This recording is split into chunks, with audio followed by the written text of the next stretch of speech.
Okay, everyone, look at this. Find the unknowns from the following figure. So how can you solve this angle A degree from this figure? Here we know that AB and DC, these two lines are parallel. So right now we want to draw extra parallel line here. So if I draw extra parallel line here through angle E, then what will we get?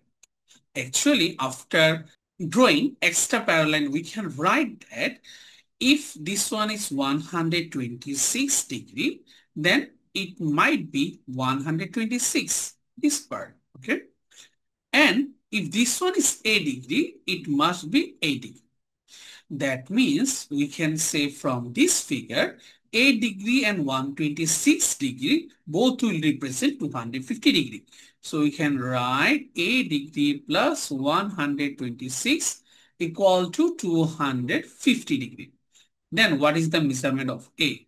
A will be 250 minus 126. Now subtract. 10 minus 6 will be 4. We have 1, 3, so 2, 124 degree. Okay, and we can solve this one in another way. That is, if this one is 126, then what is the measurement of this? We can easily say these two angles will be called interior angles, and we know that sum of two interior angles is 180. So suppose if this one is B, then we can write B plus 126 degree equal to 180 degree, or B can be represented as 180 minus 126, that will be 54 degree. So B is 54. Now we need to find out this measurement actually. So how can we find out this measurement? We can say this one is C.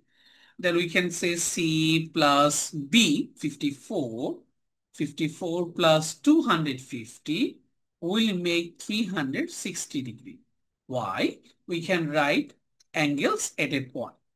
Then C will be 360 degree minus 250 plus 54 will be 304 degree. Or if we subtract 360 from 304, we will get 56 degree. Done. This one is 56. Then again we can say A and 56. These two are interior angles. And we know that sum of two interior angles is 180. So we can write A degree plus 56 degree will make 180.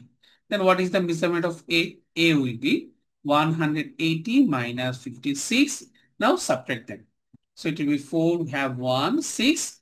8 minus 6 will be 2.